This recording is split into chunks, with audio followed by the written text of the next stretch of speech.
In my last Warriors video, we talked about the potential additions of Al Horford, Seth Curry, and the potential re-addition of Melton. In this video, let's talk about how Golden State's current situation is something we've never seen before. Now let's get one thing out of the way.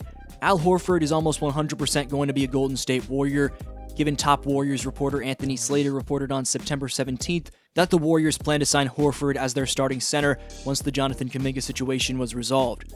More recently, on September 23rd, 2025, Mark Stein wrote that there was a strong expectation league-wide that the Warriors would be signing Al Horford, Melton, Gary Payton II, and Seth Curry to fill their remaining roster spots, pending the resolution of the Kuminga situation. But in my 2 decades of following basketball, I can't remember a situation that's dragged out like this.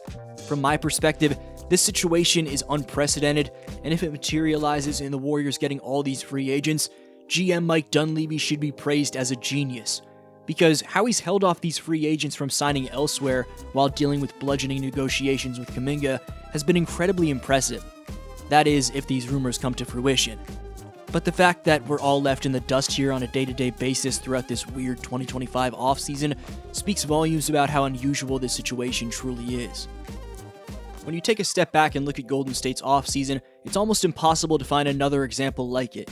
Free agency is normally a whirlwind of announcements and signings, a time when teams finalize their rosters quickly and move on to training camp. The Warriors, though, have essentially pressed pause on their entire plan. Even though the league widely expects Al Horford to sign on as their starting center once the Jonathan Kuminga situation sorted out, nothing has been made official yet. The same goes for Melton, Seth Curry, and Gary Payton II, who are all lined up to join but haven't been able to. Veteran free agents of that caliber almost never sit on the open market this long, yet all of them are still waiting. In my last Dubs video, I broke down how these additions could reshape the team, yet that entire blueprint is sitting in limbo. The fact that Golden State's offseason hinges on one player's contract negotiations is extraordinary and shows how fragile roster building can be even for a franchise with a championship pedigree. At the center of it all is Jonathan Kuminga's contract impasse, the kind of standoff you rarely see at this scale.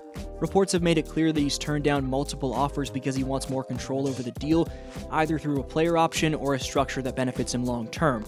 The Warriors, on the other hand, have been just as firm in protecting their flexibility and are unwilling to add that extra clause. The longer this goes on, the more it feels like a high-stakes staring contest between the two sides. This isn't just a young player holding out for more money, it's a situation where every other move the team makes is contingent on this one domino falling. For a front office that prides itself on stability and foresight, being trapped in this kind of deadlock is highly unusual. You can feel the tension in the way everything else has been put on hold. The players involved in the waiting game make it even more striking. Al Horford's 39 and in the twilight of his career, yet he's delaying his own decision to retire to see how this plays out. Seth Curry, one of the league's most efficient shooters last season, is widely believed to be eyeing a reunion with the Warriors, but hasn't signed anywhere else. Melton, a versatile guard who would balance their backcourt, is in the same situation. And Gary Payton II, a defensive specialist and fan favorite, is also sitting tight. None of them have walked away, even though they easily could have. This patience from multiple respected veterans is almost unheard of. It reflects both their faith in Golden State's vision and a recognition that Kuminga's contract resolution is the key to everything.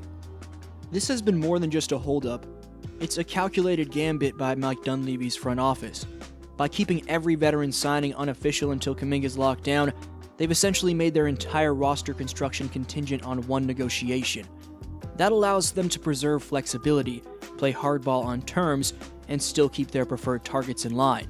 If Kuminga ultimately signs a deal the team likes, Golden State will have won the negotiations on 2 fronts. It keeps their young core happy under team control and secures the veterans they've targeted. If he forces their hand and they have to give in, the financial ripple effect could hurt them down the road. Either way, the front office is playing a very delicate game that almost no other team would risk. Most off-seasons don't look anything like this. Deals are usually wrapped up within days of free agency opening, with teams prioritizing certainty and continuity. Veteran free agents like Horford or Curry are usually snapped up immediately, not left waiting for a restricted player's contract to settle. Likewise, someone with Gary Payton II's defensive reputation would likely have found a home by now under normal circumstances. Golden State's patience here is rare, and in many other organizations, it would already have led to missed opportunities or eroded trust. Instead, The Warriors have managed to hold on to their preferred targets despite the delay. If everything breaks right, as soon as Kuminga signs, the team could officially bring in Horford, Melton, Curry, and Payton almost in one swoop, transforming their roster overnight. If that happens, the Warriors front office will deserve a ton of credit for pulling off one of the trickiest free agency balancing acts in recent memory. To keep multiple veterans waiting, negotiate a contentious contract with a young cornerstone, and maintain cap flexibility at the same time is a high-wire act with as much downside as upside. Land all 4 veterans and secure Kuminga on favorable terms, and this offseason could be remembered as a masterclass in leverage and patience. Fail to do so, and it risks becoming a cautionary tale about letting one negotiation freeze an entire team. Either way, the standoff has become the defining story of Golden State's summer, and the outcome will shape not just their roster, but their competitiveness over the next several seasons.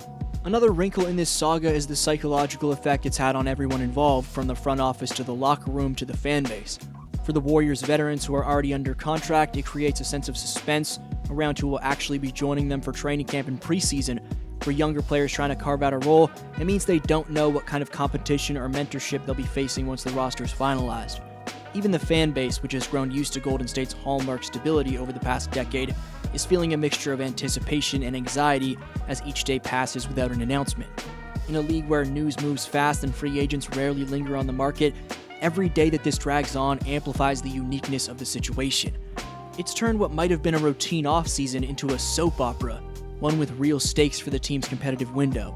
And in that sense, this isn't just about dollars and cents. It's also about managing expectations, keeping trust intact, and holding the team's vision steady through a very public waiting game. It also speaks volumes about how much the Warriors have changed since the height of the dynasty. In previous years, Golden State could rely on instant signings, a well-defined hierarchy, and minimal distractions because their stars and their system were already in place. Now, with aging legends, a younger core trying to emerge, and a front office led by a relatively new GM in Mike Dunleavy, the organization is experimenting with leverage in ways it never had to before.